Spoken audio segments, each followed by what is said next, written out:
Fábio Nogueira, disciplina e organização do trabalho escolar. Bloco 2 tem como título Estrutura do Ensino, Educação Pública e Práticas Pedagógicas no Brasil. O objetivo desse bloco 2 é que vocês consigam identificar o processo de desenvolvimento da organização do trabalho escolar no Brasil, né? Você tem uma história, né, da organização do ensino no Brasil, a partir desde os primeiros missões jesuíticas que organizaram as primeiras instituições de ensino, né, até um processo de desenvolvimento, o período monárquico, o período republicano, né, a forma como se organizava o ensino, a relação entre ensino público e privado, como se dava a formação dos conteúdos, como se pensa a relação entre o ensino e o ensino profissionalizante.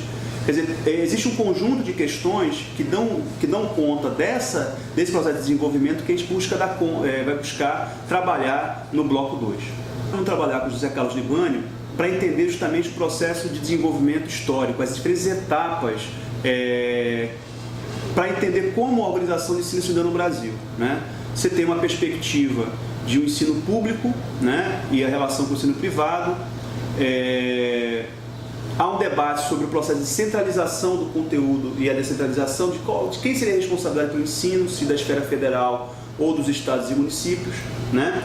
A partir do momento que você tem, na década de 30, uma revolução industrial, uma preocupação do ensino voltado para a profissionalização, para a qualificação da mão de obra, e aí uma expansão do ensino, né? O Brasil transita de uma sociedade rural para uma sociedade urbana, e aí a gente tem uma preocupação em qualificar o trabalhador para que ele possa trabalhar com máquinas, etc. Não é à toa que em 1945 surge o SENAI, Serviço Nacional da Indústria, que tem como objetivo formar mão de obra, e a educação é pensada nesse contexto de transformações mais globais, né? Há uma questão que diz respeito ao acesso ao ensino, se o ensino devia ser universalizado do ponto de vista do ensino fundamental e o ensino superior algo mais restrito, né? É uma política que acompanha toda a trajetória das relações entre política, economia e Estado, né? Então, o nosso objetivo é entender essa história anterior para justamente compreender a organização do ensino no Brasil hoje, né? Qual é o papel da escola pública, como a escola pública está organizada, a relação com o ensino privado, o papel da universidade, né? E a estrutura da escola em si, né? Como se dá o processo, por exemplo, da relação entre os educandos e os educadores, a relação das direções escolares, as políticas educacionais, como elas são construídas, como elas são pensadas.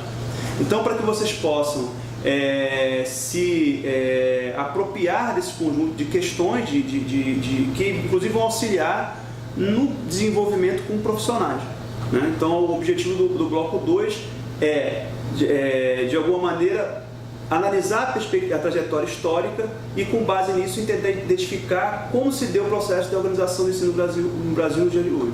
Uma atividade para esse bloco, o bloco 2, a gente vai ter um fórum, né? E o objetivo basicamente é, a partir do José Carlos Libânio, vocês identificarem esse processo de evolução, as etapas de desenvolvimento do ensino, de organização do ensino no Brasil, né? Quer dizer, desde o período colonial, passando pelo período imperial, passando pela Primeira República, né? Os embates entre a Igreja Católica e os liberais, o movimento escolonovista, né? O período anterior à ditadura militar, onde teve um debate sobre a importância da escola pública, a importância da expansão do ensino público, o que aconteceu com a educação brasileira na época da ditadura militar, né? E depois da ditadura, o processo de redemocratização e a Constituição de 88, né? Até mais contemporaneamente os PCNs, né? Os Planos Nacionais de Educação, quer dizer, o significado que isso tem do ponto de vista da organização do ensino hoje. Então, identificar as diferentes etapas, né? E identificar quais são os principais conflitos ou questões que foram colocadas ao longo do tempo em relação à organização do ensino no Brasil. Bem, gente, já estamos no segundo bloco e espero que vocês estejam gostando do curso, né? E incorporando aí os debates e questões que são colocadas, né? É importante que vocês leiam os textos e interajam nos fóruns.